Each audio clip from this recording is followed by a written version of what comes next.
Welcome back to Comics Off the Top. My name is Adam, and today I am going to be discussing and previewing the next Marvel comic NFT drop on the Veve app. That is Fantastic Four 265.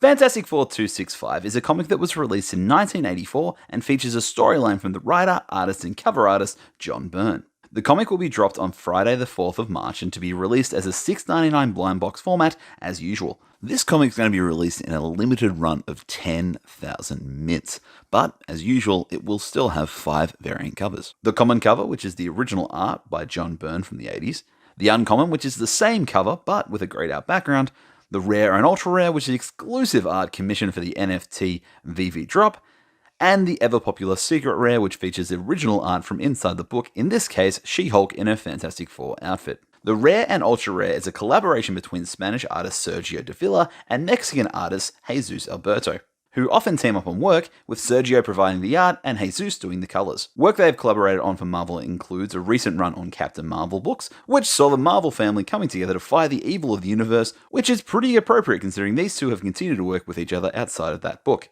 But, onto the fun stuff. Fantastic Four 265 was released in 1984 and created by the legendary John Byrne. John Byrne is best known for his role in a lot of the Chris Claremont penned Uncanny X-Men run of the past.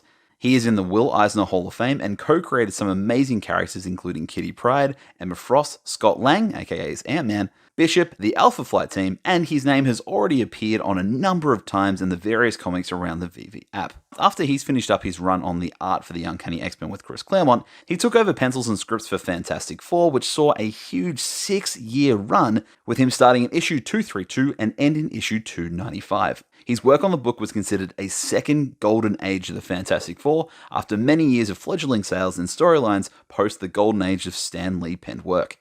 As some example of John Byrne's brilliant work, this issue actually came out soon after issues 261 and 262, which was the storyline called The Trial of Reed Richards. Floating back even a little bit earlier in Fantastic Four 243 and 44, Reed Richards saves the life of Galactus, the incredibly powerful devourer of worlds who eats inhabited planets to sustain his own life. In Fantastic 261 to 262, we see the universe putting Reed on trial for crimes against other planets, claiming that choosing to keep Galactus alive has condemned billions of others to die, and that any death caused by Galactus is part of his responsibility. Reed pleads guilty, but for only the crime of saving Galactus himself. These issues were a really fascinating look inside the idea of ethics, and especially ethics for a superhero. The question being, do you save someone who is considered evil by society? Since this was released in the 80s and at that point, and no one really wanted to read a comic about the complicated and flawed nature of someone's own personal ethical beliefs, this story was actually wrapped up in 2 issues.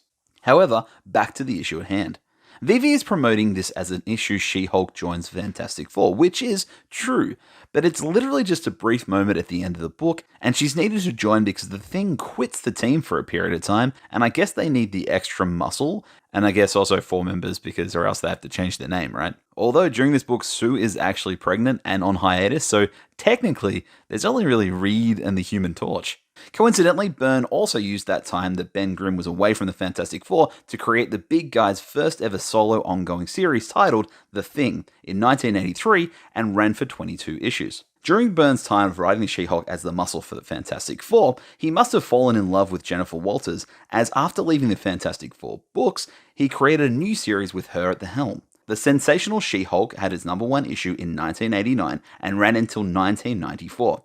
Byrne wrote until issue 50, but without his genius steering that ship, the book was ended after just 10 more issues, with the Sensational SheHulk 60 being the final one. However, She-Hulk didn't disappear, and since has had so many great runs and moments, and she's about to launch her attack on the MEU with the She-Hulk TV series to be released on Disney Plus later this year. With the She-Hulk being played by a hugely talented character actor of Tatiana Maslany, most of you will probably know her from Orphan Black, in which she didn't just play the main character, but multiple and very different versions of herself on the show, and frankly, her acting range is incredible. I can't wait to see what she brings to this role and where Jennifer Walters goes from there.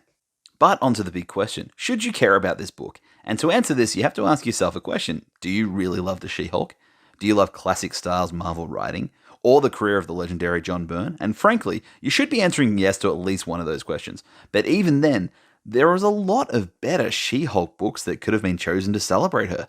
This book on the app is not going to outpace other books we've seen on Veve, but it's definitely worth a read. However, to be completely honest with you, you're probably better to save your money on this drop and instead find yourself buy a month of Marvel Unlimited and go and discover all the amazing books that John Byrne has worked on over the years. Seriously, go subscribe to Marvel Unlimited if you haven't already. It's the best. For like $15 a month, you get every single Marvel comic ever made outside of last month's worth. It's the best. But that's enough from me. Thank you so much for watching this video. If you enjoy my content, please make sure you like and comment down below if you're new to the channel or you haven't subscribed yet. Would love to consider maybe hitting that bell icon and coming along with me on my YouTube journey. I got plenty more comic content to come out in the future, so please make sure you're checking back week to week. But apart from all that, thank you so much for watching. Please make sure you're staying safe, staying healthy, being amazing, and as always, I will see you in the next one.